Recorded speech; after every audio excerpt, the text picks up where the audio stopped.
Les gens disent qu'ils veulent devenir riches et à chaque fois que j'entends ça, j'entends les mêmes croyances cachées derrière. Que l'argent se gagne, qu'il se mérite, qu'il se stocke sur un compte comme on remplit un réservoir. La richesse, ce n'est pas un montant, c'est pas un chiffre que tu observes sur ton relevé bancaire. Tu peux faire 50 000 euros par mois et être esclave de ton business.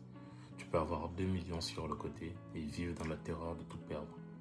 Parce que l'argent que tu gagnes ne t'appartient pas de la manière dont tu crois, il passe à travers toi.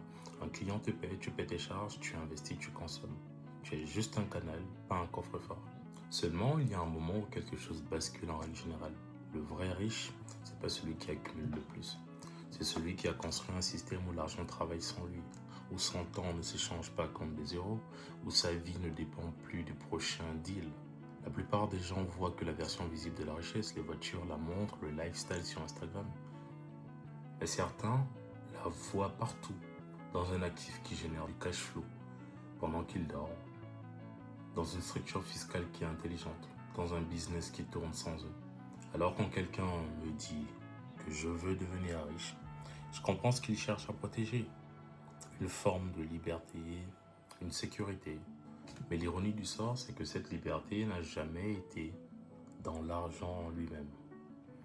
Elle est dans le système que tu construis autour de cet argent, la manière dont tu contrôles les flux financiers. Et si tu la vois ou pas, ça dépend uniquement de ce que tu mesures.